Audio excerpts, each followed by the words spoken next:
গতকাল থেকে একটা ভিডিও নিয়ে বেশ আলোচনা হচ্ছে, সামাজিক মাধ্যমে দেখছি। প্রথম সামাজিক মাধ্যমে আসলে পরে আমাদের মেইন স্ট্রিম মিডিয়াতেও সেটা এসছে। সেটা হলো একটা রেস্টুরেন্টে এনসিপির নেতাদের সাথে সরকারের উপদেষ্টা জনাব আসিফ মাহমুদ সাজিব ভুঁইয়া গেছেন এবং বেরিয়ে যাচ্ছেন তারা এরকম। আসসালামু আলাইকুম। আমি শুধু এটুকু বলার জন্য, আমি সারাদিনে যত মিটিং করি, এ পর্যন্ত যত মিটিং করে এসেছি, সবচেয়ে বেশি আনন্দ পাই যখন আপনাদের সঙ্গে এরকম বসার সুযোগ পাই, আলাপ করার সুযোগ পাই। আমরা বলেছি যে ডিসেম্বরে হলে ভালো, ডিসেম্বরের আগে কেন নয়? জাপানে যে নিক এশিয়া ফোরামে যে একটা বক্তব্য ছিল, শুধুমাত্র একটি দল নির্বাচনের ডিসেম্বরে চেয়েছে, এই বক্তব্য যদি সঠিক নয়, সে আমরা মনে করি যে সংস্কারের বিষয়ে ইতিমধ্যেই একটা ঐক্যমত্য তৈরি হয়েছে। আমি বলেছিলাম বিএনপির চারপাশে বুদ্ধিজীবী নাই কয়েকদিন আগের একটা এপিসোডে। ওনারা সম্ভবত এইটাকে সিরিয়াসলি নিছেন। ওনারা তারুণ্যের ভবিষ্যৎ বাংলাদেশ নামে প্রোগ্রাম করতেছেন, আর ওনাদের সামনে বুদ্ধিজীবী হাজির করতেছেন, মানে তরুণদের সামনে। Bangladesh to declare Cox's Bazar to Bandarban area as a military operations zone. মানে বাংলাদেশ ডিক্লেয়ার করেছে যে কক্সবাজার থেকে বান্দরবান পর্যন্ত এরিয়াটাতে একটা মিলিটারি জোন করা হচ্ছে।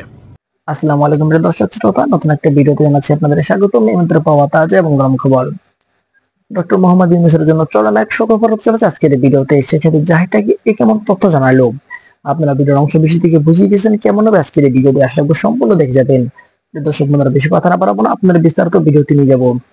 তার আগে রিকোয়েস্ট করবো, যারা এরকম ভিডিও দেখতে পছন্দ করেন তারা এই চ্যানেলটি সাবস্ক্রাইব করে দিয়ে পাশে থাকা বেল আইকনটি বাজিয়ে রাখবেন। কারণ পাশে থাকা বেল আইকনটি বাজিয়ে রাখলে ভিডিও আপলোড করার সাথে সাথে আপনাদের কাছে নোটিফিকেশন চলে যাবে।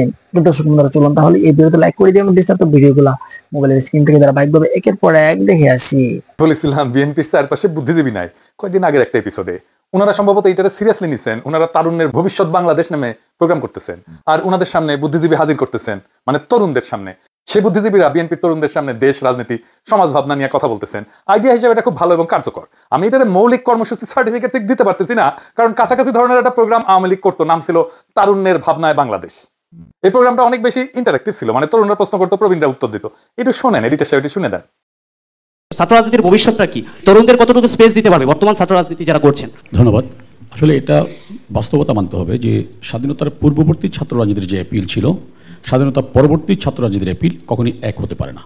আবার স্বাধীনতা পরবর্তী সময়ে জাতির পিতা 15 আগস্ট সপরিবারে নিহত হলেন, তার পরবর্তী ছাত্র রাজনীতির যেই দায়িত্ব, কর্তব্য, ভূমিকা, আবার আজকে মধ্যমায়ের বাংলাদেশে ছাত্র রাজনীতির ভূমিকা অবশ্যই এক হবে না। আর এটা দেখেন, বাংলাদেশ টেলিভিশন এখনো রেখে দিছে তাদের এই বালসালগুলো তাদের ইউটিউব চ্যানেলে। দেখেন, সবাইকে শুভেচ্ছা জানাচ্ছি। বাংলাদেশ আওয়ামী লীগ প্রচার ও প্রকাশনা কমিটি নিয়মিত আয়োজন তারুণ্যের ভাবনায় আওয়ামী লীগ। আজকে আমরা এসেছি পূর্ণভূমি সিলেটে। সরাসরি প্রচার হইতো কই কই, দেখেন এটা সমকালের নিউজে। বিএনপি করতেছে তারুণ্যের সমাবেশ, আর আওয়ামী লীগ করতো তারুণ্যের জয়যাত্রা। একই জিনিস, ওই একই মদ ভিন্ন বোতলে আর কি। তো বিএনপি এই সেমিনারে যাদেরকে নিয়ে আসতেছে তাদের কেউ কেউ বুদ্ধিজীবী হিসেবে খুবই উঁচু মানের, সমসাময়িক ইন্টেলেকচুয়াল, কোনো সন্দেহ নাই। যেমন ধরেন শহীদুল আলম, তারপর ডাক্তার জাহেদ, আবার দেখলাম আব্দুল নূর তুষার কেউ আনিছে। এটা আমি বলবো ভালো চয়েস। যাই হোক, যতই সমালোচনা থাকুক, ছাত্র জীবনে ছাত্রলীগ করতো, কিন্তু ওই যাকে বলে আর কি একেবারে মাথা বেঁচে দেওয়া আওয়ামী লীগ না আর কি। তো তুষার আবার আওয়ামী লীগ, তো আওয়ামী লীগের কুর করে নিয়ে থাকবি। বিএনপির লোকেরাই করছে তুষারকে কেন নিয়ে আসছে, কারণ তুষার আওয়ামী লীগ হইলে এখন বিএনপির কথাই কবে। বিএনপি আর আওয়ামী লীগের এখন ঐক্য হয়েছে না, বিএনপির কথা আওয়ামী লীগেরই কথা। দেখেন, সংস্কার নিয়ে মস্করা করছে। মস্করা কেমন করছে দেখেন, শোনা এইটা সে। তো নির্বাচনের যে বিষয়টা কিন্তু অর্ধেক লোক জানি, আর যেই অর্ধেক বলে যে জানি না, ওই অর্ধেক আসলে জিতবে না। এখন যেই অর্ধেক জানে আর যে অর্ধেক জানে না, এই অর্ধেক ওই অর্ধেককে বলে দেন এবং বলেন যে ভোট যদি হয়, যত সংস্কার আছে সব লিস্ট নিয়ে জনগণের কাছে দাঁড়াও, জনগণ যে লিস্টটা পছন্দ করবে সেই লিস্টে ভোট দিয়ে দিবে। তারপরে তোমরা 50 বছর ধরে সংস্কার করো, কারণ তোমাদের সংস্কারিত মানুষ চাইছে। তাহলে তোমরা ভোটে দাঁড়ায় যা করতে চাইছো তাই করতে থাকো, 50 বছর ধরে করো। ভোটে জিতবা সংস্কার করবা, ভোটে জিতবা সংস্কার করবা, এবং পার্টির নাম দাও জাতীয় সংস্কার পার্টি। আর যদি ভোট না চাও তাহলে জাতীয় কুসংস্কার পার্টি। শুনেছেন, মানে এত মানুষের রক্ত, বর্ষা বিপ্লব, এত কিছুর পরেও সংস্কার নিয়ে কিরকম মস্করা করে তুষার। তুষার রাজনীতি বিতর্কে ডায়াস না, বুঝছেন? আপনি যদি বুড়া বয়সে না বুঝেন বাংলাদেশে ভোট কেমনে হয়, তাহলে আমি বলবো এটা নিরেট শয়তানি। ভোট ইস্তেহার দেখে পয়রা বুঝে কেউ দেয় না, কেউ দেয় না। ভোট দেয় মার্কা দেখে, টাকা খরচায়, মাসল পাওয়ারে, কেন্দ্র দখলে। ইস্তেহার পরে যদি ভোট হয়, আসেন মার্কার বদলে রাজনৈতিক দলের নাম থাকবে, মার্কা বদলায় দেওয়া হবে। রাজি হয় কিনা কেউ? রাজি হওয়া তো উচিত, তাই না? ইস্তেহার লেখা থাকবে তো ওইখানে, ব্যালট পেপারে লিখে দিবেন আপনার দাবিগুলা, ওইটাই ভোট দিবে। দিবেন না তো কেন? ওটা পরে দিবেনি, ঠিক করে কম্পেয়ার করে দিবে। একেবারে ইস্তেহার মারা নিয়ে এসে গেছে আর কি। হ্যাঁ, ব্যালটে লেখা থাকবে বিএনপির 31 দফা, সিল দিবে, পোক্ত হইলো। হইলো না? বাংলাদেশ রাষ্ট্রটা করতে পারি নাই আমরা, সেটা করার সুযোগ আসছে অনেক রক্ত পাড়ি দিয়া, সেটা করতে দিবেন না, যেন সে একই ফ্যাসিস্ট কাঠামো অক্ষুণ্ণ থাকে আর আপনার প্রিয় দল যেন আবার ক্ষমতায় আসে।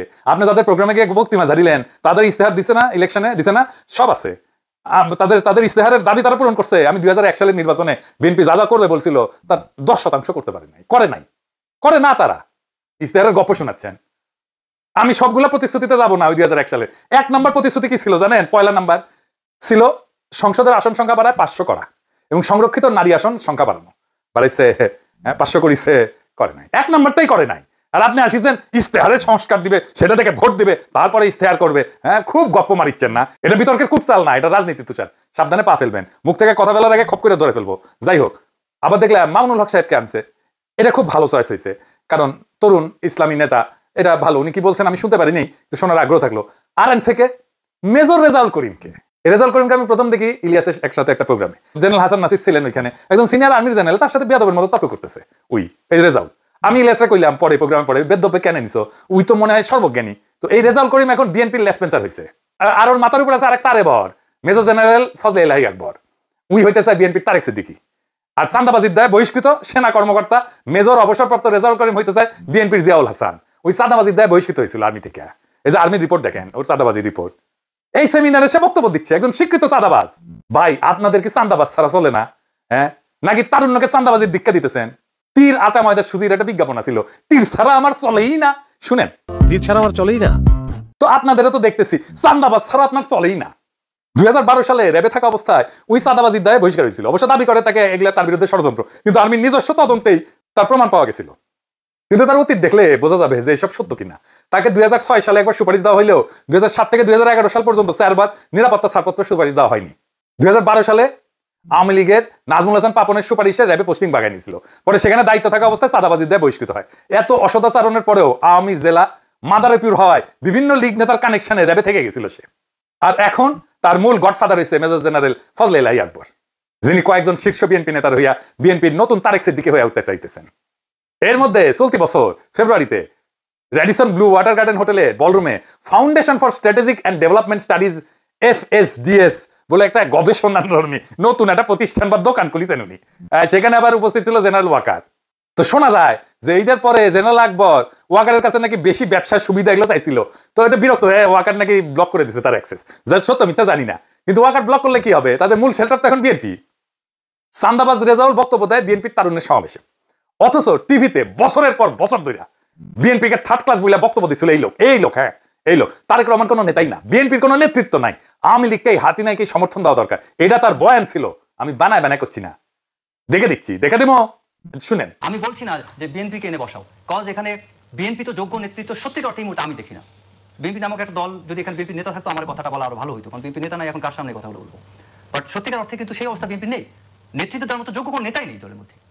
আপনার ফখরুল ইসলাম আলমগীর একজন, তাকে তো মানুষ, এখন তো আমাদের ফ্যামিলি তান্ত্রিক একটা রাজনীতি চলতেছে, এখন এই ভদ্রলোক অনেক যোগ্য, কিন্তু তাকে কি মানুষ ওইভাবে কি মেনে নিবে না? স্পেস বিষয়টা কাকে স্পেস দিবে এখানে আমি একটু দ্বিমত করব। উনি কাকে স্পেস দিবে? যোগ্য কেউ না থাকলে সে ডিটারমাইন করবে কে যোগ্য না। একটা বিষয় হচ্ছে আমি বলি, আপনি একটা বিষয় হচ্ছে ভাই, আপনি টেররিস্ট অ্যাক্টিভিটিস এটা কিন্তু মঙ্গল গ্রহ থেকে আপনি পরিচালনা করতে পারবেন। ইউ হ্যাভ দ্য কমিউনিকেশন, যদি আপনি মোবাইল ফোনে কমিউনিকেট করতে পারেন, সেটা ওয়ার্ল্ডে যেখানে থাকেন আপনি টেররিস্ট অ্যাক্টিভিটিস করতে পারবেন। বা রাজনীতি কিন্তু আপনি আমেরিকায় বসে আপনি রাজনৈতিক একটা ইয়েটাকে পরিচালনা করতে পারবেন না। আর তারপরে যেটা হচ্ছে যে বাংলাদেশে এখন সত্যিকার অর্থে আপনি অনেক কর্মী আছে, দেখবেন আমি নাম ধরে বলি, বিএনপির কথাই বলি, বিএনপির প্রচুর কর্মী আছে মাঠে, বিএনপির সমর্থকের কিন্তু অভাব নেই বা নেতাদের কিন্তু অভাব নেই, কিন্তু প্রত্যেকটা দলের কিন্তু একজন প্রধান থাকেন, মানে মেইন পিভটিং একটা ফিগার থাকেন, সেটা কি আছে তাদের? বা কোনো একটা দলকে আছে বলেন যে এই দলের একজন যোগ্য নেতৃত্ব আছে যিনি বাংলাদেশে ভবিষ্যতে আরেকটি রাজনৈতিক দল যিনি পরিচালনা করতে পারবেন, কেউ আছে? যদি সেটা না থাকে তাহলে সেক্ষেত্রে আমাদের একটাই ভরসা, সেটা হচ্ছে বর্তমান সরকারকে সমালোচনা করে হোক যে করে হোক তাকে আমার লাইনে আনতে হবে। এইবার দেখেন সে এখন কি বলতেছে, এটা শুনেন। 5 আগস্টের পূর্বে যেখানে ছাত্রদল সহ সব ছাত্র সংগঠনের অগ্রণী ভূমিকা ছিল, কিন্তু আমরা এখানে দেখতে পাই যে আমাদের এই বৈষম্য বিরোধী ছাত্র আন্দোলনের বিশেষ এক গোষ্ঠী যারা এখন এনসিপি পার্টি গঠন করেছে, তারা একক ক্রেডিট নেওয়ার চেষ্টা করেছে। যদিও এখানে তারেক রহমান বদান্যতার পরিচয় দিয়েছেন, তিনি কখনো ক্রেডিট নেওয়ার চেষ্টা করেন নাই। যে তার উদারতা মানে এই নয়, সেটা তার দুর্বলতা।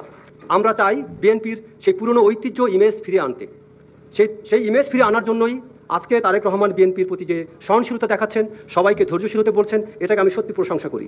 তরুণদের নিয়ে তারেক রহমানের ভাবনা, তরুণদের জন্য করণীয় কিছু বিষয়গুলো বলবো। আচ্ছা, তরুণদের নিয়ে আমি তারেক রহমানের ভাবনার কথা আমি অলরেডি বলেছি। এই তারেক রহমান তরুণদের নিয়ে এই নির্বাচনী কাজগুলো খুব সুন্দরভাবে করেছিলেন। দল গঠনে দলে তরুণদেরও সম্পৃক্ত করা, একটা সুন্দর সুষ্ঠু ভোটাধিকার প্রতিষ্ঠার জন্য তিনি এককভাবে কাজ করে গিয়েছিলেন। 2002 সালে 3 সালে যখন তারেক রহমান জিয়াউর রহমান ফাউন্ডেশনের নামে বাংলাদেশের পথে প্রান্তরে যখন ছুটে বেড়ান, তারেক রহমান হেঁটে যাচ্ছে, এই পথে হাঁটতে থাকলে তারেক রহমানকে আজকে আমরা যে জিয়াউর রহমানের সাথে তুলনা করি, আজকে তারেক রহমান সেই জিয়াউর রহমানকে হয়তো ছাড়িয়ে যাবেন, এবং বাংলাদেশে সেটা সম্ভব। কারণ জিয়াউর রহমানের শিক্ষার জন্য তার কোনো উত্তরসূরি ছিল না, বা তারেক রহমানের শিক্ষার জন্য জিয়াউর রহমানের আদর্শ আছে। যে কারণে আপনাদের মনে রাখতে হবে তারেক রহমান কোথায় যেতে পারে। এই 3 আগস্ট তখন এই তরুণ অফিসাররা জেগে উঠেছিল তারেক রহমানের অনুপ্রাণে উদ্বুদ্ধ হয়ে, আর তারা বিশ্বাস করে এটা একমাত্র এই তারেক রহমান দ্বারাই বাস্তবায়ন সম্ভব, আর কেউ না। তারেক রহমান কি করেছিলেন, তিনি হাওয়া ভবনে সরকারের সকল সুবিধা থেকে বের হয়ে এসে হাওয়া ভবন অফিসে তিনি কর্ম শুরু করেছিলেন। কেন? দলকে সরকারের প্রভাবমুক্ত রাখার জন্য তিনি দলীয় কাজ ভিন্ন জায়গায় করেছিলেন। এটাকে আমাদের হাততালি দিয়ে প্রশংসা করা উচিত। এই সাদাবাসকে বিএনপি অনুষ্ঠানে দেখার পরে সেনাবাহিনীর মধ্যে অনেকেই বিলা হয়েছে। আমাকে অন্তত 10 জনের মতো ফোন করেছে সেনা কর্মকর্তা, বলছে যে এটা কি করলো বিএনপি, কি করছে, ওই করে কি আসলে রেজাল করিম রেজা চাঁদাবাজি করে, এখন বর্তমান পেশা চাঁদাবাজি। ঢাকা বিএনপির একাধিক বড় নেতার কাছে পর্যন্ত সে চাঁদা দাবি করছে। 2022 সালে লীগের সময় লেফটেন্যান্ট জেনারেল আকবরের সুপারিশে অ্যাডজাঙ্ক ফ্যাকাল্টি হিসেবে বিইউপিতে চাকরি পায়, আর ওই অনার্সের 2nd ক্লাস 3rd ক্লাস ছাত্র, অনার্সের 2nd ক্লাস পাওয়া মাল, এটা কি করা কে জানে। রেজার দেশের বাড়ি চরম আওয়ামী এলাকা, মাদারীপুরের কালকিনি উপজেলা। আর জেনারেল আকবরের সাথে পিছিয়ে আছে বিএনপির কিছু কেন্দ্রীয় নেতা। আজকে কলে আপনাদের নাম নিলাম না, মনে রেখেন কিন্তু, নিমু আর একদিন। খেলা এখানে শেষ না, আরো আছে। জেনারেল আকবরের নেতৃত্বে রিটায়ার্ড আর্মির একটা ডেলিগেশন 21 থেকে 26 এপ্রিল চায়না ভিজিট করেছে। স্রেফ ধান্দা, আর আর্মির নাকি লাইট ট্যাঙ্ক কেনার একটা ব্যবসা আছে, ওই ব্যবসার জন্য ইউনিভার্সাল ট্রেডিং এবং সার্ভিস কোম্পানি এইটার নামে ট্যাঙ্ক কেনার টেন্ডার বাগাতে চায়। এই চক্রটা, এই কোম্পানি ছিল তারেক সিদ্দিকীর প্রকাশ্য কোম্পানি, সবাই জানে, ওপেন সিক্রেট এটা। আর্মিতে মানুষ নাকি আকবরকে দেখলেই বলে আয় যে ওই বিএনপির তারেক সিদ্দিকী, আর রেজাকে দেখলে বলে চান্দাবাজ এবং আকবরের ক্যাশিয়ার। এবং এই 2 জনের কারণে আর্মিতে বিএনপির ইমেজ ক্ষুণ্ণ হইতেছে, বিএনপিকে ঘৃণা করা শুরু করছে আর্মি অফিসাররা। এবং অনেকেই চাঁদাবাজদের এরকম শেল্টার দেখে হতবাক। আর্মি অফিসাররা এগুলো কিন্তু সহ্য করতে পারে না। তো বিএনপির তারুণ্যের রাজনৈতিক ভাবনা প্রোগ্রামে এমন চাঁদাবাজদের নেওয়ার কারণ কি?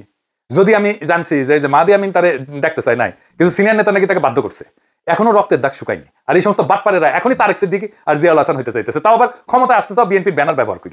আমি বিএনপির সমালোচনা করি, কঠোর সমালোচনা করি, তখনই করি যখন ক্ষমতায় আসতে যাইতেছে সে, যখন সে দুর্বল মার খাইতেছে, তখন সে বিএনপিকে গালাগালি কইরা এখন ক্ষমতার মধু খাইতে আসছে, আর আপনারা তারে মধু খাইতে আসতে দিলেন। মানে ওরে না রাখলে আপনাদের প্যানেল পূর্ণ হইতো না, ওর ক্রেডিবিলিটি বাড়াইলেন বাকি সবার ক্রেডিবিলিটির বিনিময়ে। এইটা আপনারা করতে পারেন না। তো মুড়ি মুরগির এক দর হয় না। ওইখানে স্টেজে যারা বসছে তারা সকলেই যোগ্য, একমাত্র রেজাল্ট ছাড়া। এরকম একটা গান্দামাল রে আইনেন না, কর্মীদের সামনে হিরো বানায় না, আপনার দল সাফার করবে। তারুণ্যের মঞ্চে যদি চাঁদাবাজ বসে তবে সেটা মঞ্চ না, সেটা খচ্চরের সার্কাস। যদি ভবিষ্যতে স্বপ্ন আঁকেন ভাঙা আয়নায়, তবে নেতৃত্ব না, তখন আপনি প্রতারণার একজন কারিগর হইয়া ওঠেন। যদি আপনি ইতিহাসকে খুন কইরা বাটপারের গলায় মালা দেন, তবে আপনি আর আওয়ামী লীগের মধ্যে পার্থক্য কোথায় রাখলেন? এই তারুণ্যের সমাবেশে যে সমস্ত কর্মীদেরকে আনছেন, এগুলো মাটির তরুণ, তারা নায়ক চায়, ক্যাশিয়ার না। তারা বাঁচাতে চায় দেশকে, বেচতে চায় না তারা দেশকে। তারা উঠে দাঁড়াবে, এই বেঈমানদের থাপড়ায় নামায় দিবে। কারণ রাজনীতি যদি হয় সংগ্রাম, তবে সংগ্রামের মঞ্চে ধান্দাবাজ চলবে না। তারা মুখ চায় থাকবে না। আর তারা বলবে যে খুন করে সেনাবাহিনীর সুনাম, তার ঠাই রাজপথের রাজনীতির মঞ্চে না। যে দুর্নীতিকে আদর্শের জায়গায় বসায়, তার বক্তৃতা কেন শুনবে আজকের তরুণ? যে যুবকদের সামনে বেঈমানকে নায়ক সাজায়, সে নিজেই ইতিহাসের আসামি। বিএনপি যদি সত্যিই ঘুরে দাঁড়ানোর ইচ্ছা থাকে, তবে আগে ঘর ঝাড় দেন, ঘর আগে পরিষ্কার করেন, ঘর পরিষ্কার করে ময়লা বাইর করে দেন। ঘরে পরিষ্কার করে একদিকের ময়লা আরেক কোনায় রাখলেন, তাহলে ঘরটার মধ্যে ময়লা থাকলোই। ওই মঞ্চে যদি বিপ্লবের আগুন জ্বালাইতে চান, তার আগে আগাছা পুরাই নিতে হবে। না হলে এই তরুণেরা, এই জনতা একদিন ফিরে এসে বলবে আরেকবার শুরু হোক রাজনীতি, নতুন রাজনীতি, বিপ্লবের রাজনীতি, বদলানোর রাজনীতি, দেশকে বাঁচানোর রাজনীতি, দেশকে বেচার রাজনীতি না। কিন্তু আমরা বলেছি যে ডিসেম্বরে হলে ভালো, ডিসেম্বরের আগে কেন নয়? জাপানে যে নিকেশিয়া ফোরামে যে একটা বক্তব্য ছিল, শুধুমাত্র একটি দল নির্বাচনের ডিসেম্বরে চেয়েছে, এই বক্তব্য যদি সঠিক নয়, সে আমরা মনে করি যে সংস্কারের বিষয়ে ইতিমধ্যেই একটা ঐক্যমত্য তৈরি হয়েছে, আর মিটিং এর প্রয়োজন হচ্ছে না। এখন বাস্তবায়ন করার আসলে পালা। বাস্তবায়নের ক্ষেত্রে আমরা যেটা মনে করি যে কিছু কিছু সংস্কার অধ্যাদেশের মাধ্যমে বাস্তবায়ন করা যাবে, কিছু কিছু সংস্কার বাস্তবায়নের ক্ষেত্রে সংবিধানের পরিবর্তন প্রয়োজন হবে। সেটার জন্য নিশ্চয়ই একটা পার্লামেন্ট লাগবে, এবং কিছু কিছু সংস্কার চাইলে এখনই বিভিন্ন মন্ত্রণালয় তাদের নিজস্ব ব্যবস্থাপনায় কিছু আইন অধ্যাদেশের মাধ্যমে বাস্তবায়ন করতে পারে। তবে যেহেতু বাংলাদেশের 50 বছরের ইতিহাসে আমরা এইটাকে আমাদের একটা ঐতিহাসিক প্রেক্ষাপট হিসেবে আমরা মনে করি, সেজন্য আমরা বলেছি যে এই ঐতিহাসিক প্রেক্ষাপটে রাষ্ট্রের সংস্কারগুলোতে যে আমরা এতগুলো রাজনৈতিক দল এবং নাগরিকরা ঐক্যমত পোষণ করছি, এইটাকে জুলাই সনদ না বলে বরঞ্চ একেবারে এটাকে একটা জাতীয় সনদ হিসেবে আমরা গ্রহণ করে একটা গণভোটের মাধ্যমে এর একটা গণভিত্তি দিতে পারি। এই ঈদে জামা জুতো অ্যাকসেসরিজের ডিসকাউন্ট। দ্বিতীয়ত, আপনারা জানেন যে গত কয়েকদিন আগেও থাইল্যান্ডে বেশ কয়েকজন আহত শিক্ষার্থীকে চিকিৎসার জন্য পাঠানো হয়েছে। তাদের যতটুকু আমরা দেখেছি অনেকেরই শারীরিকভাবে পঙ্গুত্বের একেবারে শেষ প্রান্তে চলে গিয়েছে। তাদের চিকিৎসা এখনো বিদেশ পাঠাতে সময় লাগছে, এখন অনেকে যেতে পারে নাই, 9 মাস লাগছে। তো এর মধ্যে দিয়ে আমরা প্রধান উপদেষ্টার সামনে জাতীয় ঐক্যমত্য কমিশনের সদস্যদের আইন উপদেষ্টা ছিলেন, আমরা পরিষ্কারভাবে বলেছি তারা জুলাইয়ের আহতদের চিকিৎসার ব্যবস্থাপনা এবং তাদের সহায়তায় ব্যর্থতার পরিচয় দিয়েছে যারা দায়িত্বে ছিলেন। সুতরাং এইটা সেনাবাহিনীর কাছে দিলে ম্যানেজমেন্টটা ভালো হবে। সরকারের প্রতি শুরুর দিকে যে একটা অভূতপূর্ব সমর্থন ছিল, সব রাজনৈতিক দলের একটা সহযোগিতা করার মনোভাব ছিল, সরকারের বেশ কিছু উপদেষ্টার বেশ কিছু কর্মকাণ্ড, রাজনৈতিক মন্তব্য সরকারের সাথে রাজনৈতিক দলগুলো একটা দূরত্ব তৈরি করেছে, একটা সন্দেহ সংশয়ের সৃষ্টি করেছে। আমরা সেই সমস্ত উপদেষ্টাদেরকে অপসারণ করে উপদেষ্টা পরিষদ পুনর্গঠনের আমরা দাবি জানিয়েছি। একই সাথে আমরা এটাও বলেছি অতীতের ঘটনা টেনে, যে আপনারা জানেন যে 2023 সালের 28 অক্টোবর বিরোধী দলের আন্দোলন সংগ্রামের পর 24 সালে যে নির্বাচন হয়েছিল, সেই নির্বাচন সম্পন্ন করার জন্য তৎকালীন ফ্যাসিস্ট সরকার এবং তার দোসররা প্রায় 32,000 বিরোধী দলের নেতাকর্মীকে গ্রেপ্তার করেছে।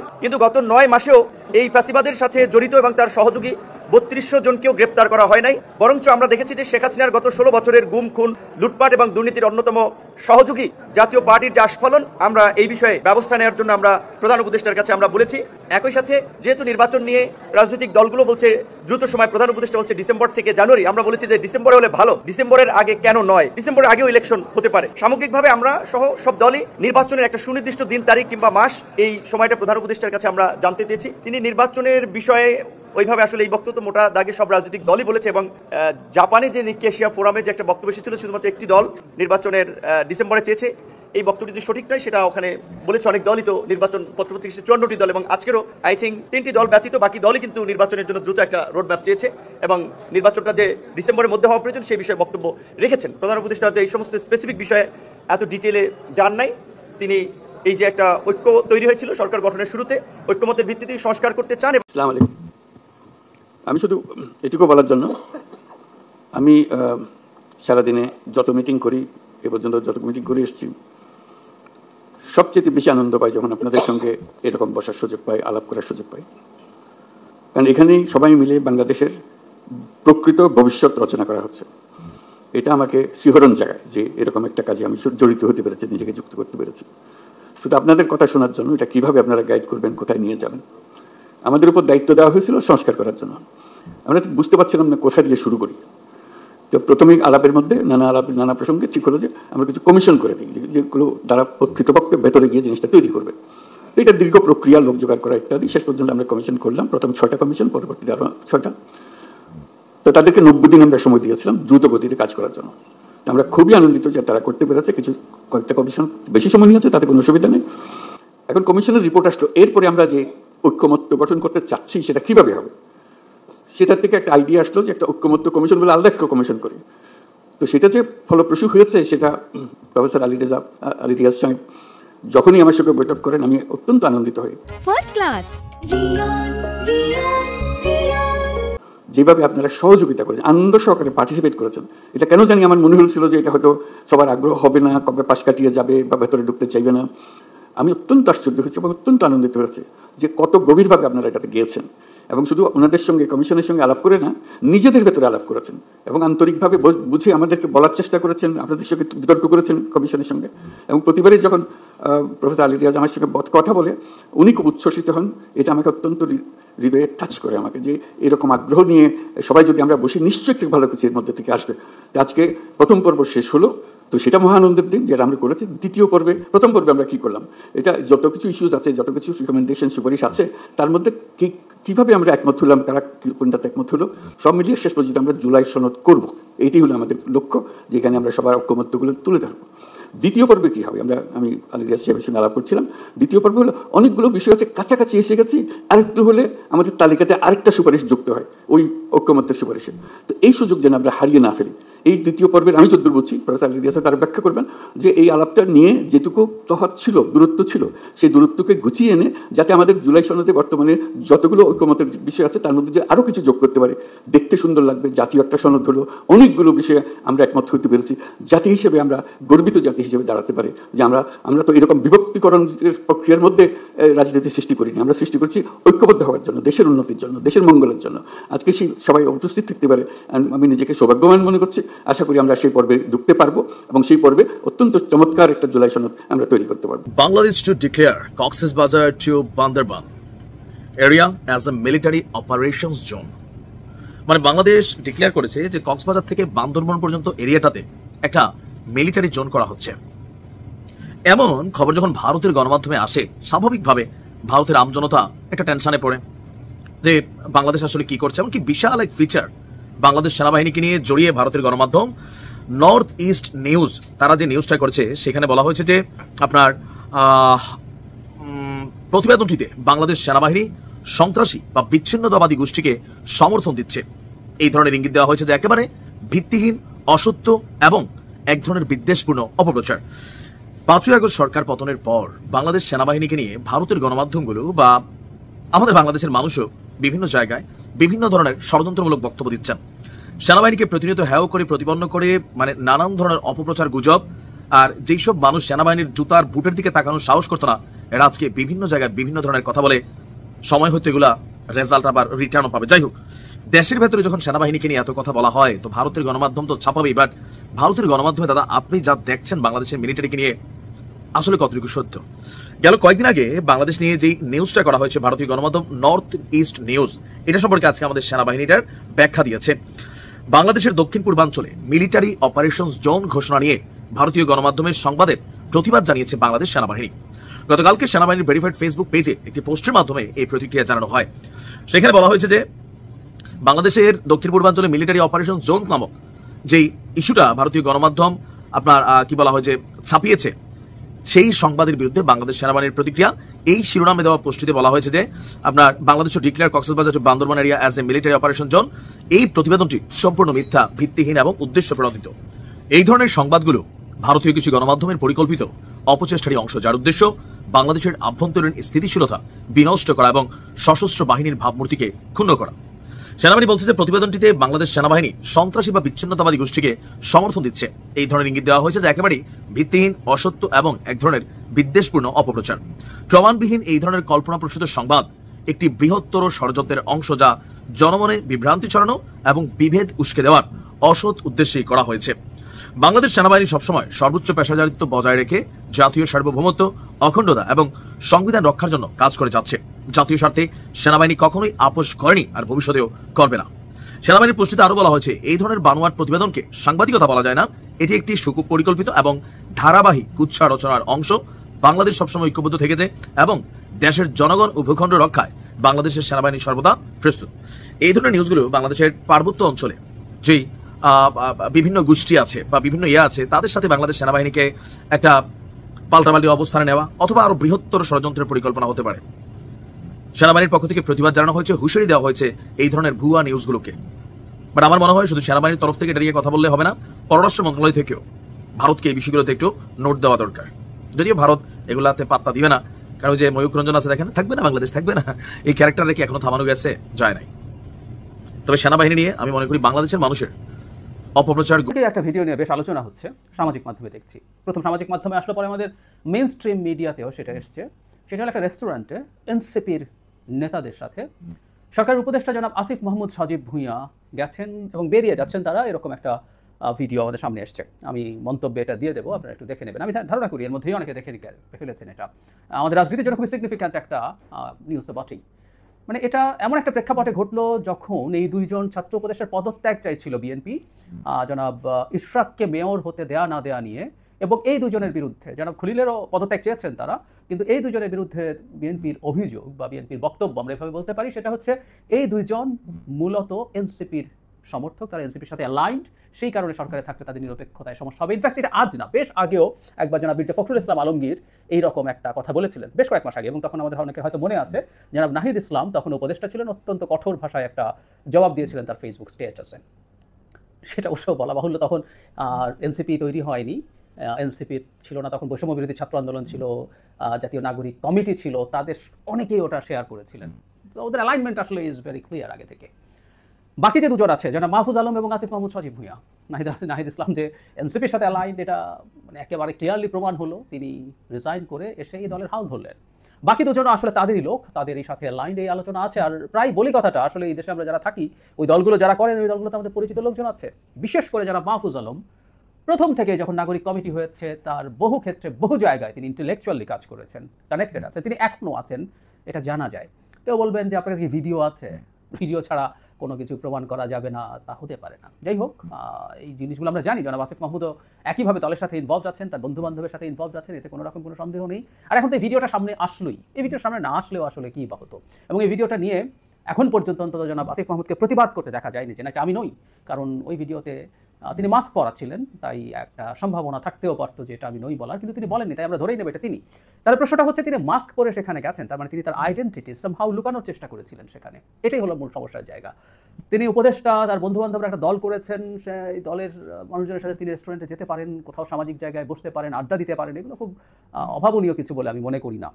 সরকারি উপদেষ্টাদের সাথে আমাদেরও দেখা সাক্ষাৎ হয়েছে, কথাবার্তা হয়েছে, এটা হতে পারে, এটা সমস্যার কিছু নেই। কিন্তু তিনি মাস্ক পরে তার আইডেন্টিটি লুকানোর চেষ্টা করছেন, এটা হলো সবচেয়ে বড় ব্যাপার। এবং এটা এক ধরনের প্রমাণ যে তারা আসলে এই দলের সাথে অ্যালাইন্ড আছেন। আমি আসলে এই ভিডিওকে ভিত্তি করে কথাগুলো বলছি একটা প্রসঙ্গ ধরার জন্য, কিন্তু আসলে মূল আলোচনাটা হচ্ছে এই দুজনের সরকারে থাকা উচিত না। এটা তাদের দলের জন্যও ভালো হবে না, হচ্ছে না, এবং সরকারের জন্যও ভালো হচ্ছে না। কারণ যখন সরকারে এইরকম দুজন থাকেন যারা অলমোস্ট ক্লিয়ারলি জাস্ট তারা পদে নেই যে এই দলের সাথে আছেন, সেটা সমস্যা তৈরি করে। অবশ্য পাল্টা এনসিপি থেকে 3 জনের কথা বলা হয়েছে, ডক্টর আসিফ নজরুল, ডক্টর সালেউদ্দিন আহমেদ এবং ডক্টর ওয়াহিদুদ্দিন মাহমুদ, তারা নাকি বিএনপির সাথে অ্যালাইন্ড। ইনফ্যাক্ট এই ক্যাবিনেটের বিভিন্ন দল, ইভেন জামায়াতের সাথে অ্যালাইন্ড লোকজন আছে বলে শোনা যায়, জানা যায়, নাম সহই আমরা টু সাম এক্সটেন্ট জানি। কিন্তু কেউ কোনো রকমভাবে তার প্রতি সফট কর্নার আছে, অ্যালাইন্ড আছেন, বা কোনো এক কালে তাদের সাথে কোনো না কোনোভাবে জড়িত ছিলেন, বা এই যে ফখরুল ইসলাম আলমগীরের ব্যাচমেট যেন ডক্টর সালেউদ্দিন আহমেদ এবং ডক্টর ওয়াহিদুদ্দিন মাহমুদ সম্পর্কে অভিযোগ হচ্ছে এরকম। সো এগুলো যদি সরিয়েও রাখি, এগুলো খুবই ভাষা আমরা ওগুলো নিয়ে আলাপ করতে না চাই। কিন্তু এই দুজনের ব্যাপারটা একেবারেই খুবই স্পষ্ট, এবং এটা এই সরকারের ভবিষ্যতের কর্মপন্থায় সমস্যা তৈরি করবে। কারণ এই মুহূর্তে সরকারের উপর ডিস্ট্রাস্ট তৈরি হচ্ছে বিভিন্ন রাজনৈতিক দলের তো বটেই, সমাজের বিভিন্ন অংশের, যে এই সরকার কারোর প্রতি বায়াসড। আমি ব্যক্তিগতভাবে মনে করি, আপনারা অনেকে এটার জন্য আমাকে কোনো দল বা কোনো দেশের সাথে লাইন করে তাদের দালাল বলছেন, সেই ঝুঁকি নিয়েও বলছি। আমি মনে করি এই দুজন থাকাই সরকারের নিরপেক্ষতাকে প্রশ্নবিদ্ধ করে, এবং এই নিরপেক্ষতা প্রশ্নবিদ্ধ হওয়ায় ভবিষ্যতে সরকারের যে মূল কাজ নির্বাচনের দিকে এগিয়ে যাওয়া, তাতে সব দলের যে আস্থা ফেরত পাওয়া, সেগুলোতে সংকট তৈরি হবেই। এই দুজন যদি নাহিদ ইসলামের মতো রিজাইন করে 7 দিনের মধ্যেই, 7 দিন হওয়ার আগে একটা দলের দায়িত্ব নিয়েছিলেন, তারা যদি সেরকম কিছু করেন, সেটা খুব বড় প্রশ্ন তৈরি করবে। কারণ তার আগ পর্যন্ত তারা এই সরকারে থেকেছেন, তাই এই প্রশ্নটা আসতেই পারে যেখানে কনফ্লিক্ট অফ ইন্টারেস্টের প্রশ্ন আছে। আমরা এই প্রশ্ন তখন করতেই পারবো, বা আমরা এখনও করি, যে এই দুজন বসে বসে কি তাহলে তাদের দলের জন্য কাজ করছেন? যেমন জনাব নাহিদ ইসলামকে নিয়ে আমরা একই প্রশ্ন করতে পারি। তিনি তো হঠাৎ করে না ফাইন মর্নিং সিদ্ধান্ত নিয়ে রিজাইন করেন নাই, স্বপ্নে দেখলেন আমার তো এনসিপিতে জয়েন করা দরকার, এর আগে উনি ভাবেনি নাই, তা তো হতে পারে না। তো উনি মনের মধ্যে অন্তরে এনসিপিকে লালন করে সরকারে থেকেছেন, তারপর তিনি এসে সেখানে জয়েন করেছেন। একই ঘটনা এই দুজনের ক্ষেত্রে ঘটারও প্রায় নিশ্চিত, আমরা জানি এটা, এখনও তারা ভালোভাবেই ইনভলভড আছেন। এগুলো প্রত্যেকটাই সংকট তৈরি করে। আর আমি প্রায় একটা কথা বলি, আমি এনসিপির অনেকের সাথে যখন টকশোতে আছি, তারা এই অকাট যুক্তি, তথ্য, প্রমাণ খোঁজার চেষ্টা করেন। তাদেরকে একটা কথা বলার আছে, রাজনীতিতে পারসেপশন ম্যাটার করে, এটাও একটু খেয়াল রাখা দরকার আছে। তাদের এই থাকাটা ইটসেলফ যদি তাদের প্রতি পারসেপশন তৈরি করে যে তারা সরকারের মদতপুষ্ট একটা দল এবং সরকারের সাহায্য নিয়ে দল তৈরি করার চেষ্টা করছেন, এটা তাদের দলের ভবিষ্যৎকে ক্ষতিগ্রস্ত করবে বলে আমি মনে করি। সুতরাং তাদের উচিত কারো চাপ বা কারো শর্ত না, অ্যাজ আর্লি অ্যাজ পসিবল বেরিয়ে আসে। এটা তাদের অনেক আগেই উচিত ছিল, কিন্তু তারা সেটা করেননি, ভুল করেছেন বলে আমি মনে করি। এখন এসব ভিডিও সামনে আসছে, ভিডিও ছাড়াও এইসব কথাবার্তা এমনিতেই আছে, তারা যেন আর বেশি দেরি না করেন। তারা সরকার থেকে বেরিয়ে আসলে সব দিক থেকে তাদের জন্য ভালো হবে, এই সরকারের জন্য, ভবিষ্যতে দেশকে গণতন্ত্রে। প্রিয় দেশবাসী, শুরু থেকে শেষ পর্যন্ত যারা এই ভিডিওটি দেখেছেন সকলকে জানাই অসংখ্য ধন্যবাদ। যারা এরকম নিউজ ভিডিও পেতে পছন্দ করেন তারা অবশ্যই এই চ্যানেলটি সাবস্ক্রাইব করে পাশে থাকা বেল আইকনটি বাজিয়ে দিবেন। যারা এখন এই ভিডিওটি শেয়ার করেননি, এই ভিডিওটি দ্রুত শেয়ার করে সকলকে দেখার সুযোগ করে দিন। আজকের মতন এই পর্যন্ত, দেখা হচ্ছে পরবর্তী কোনো ভিডিও নিয়ে ইনশাল্লাহ।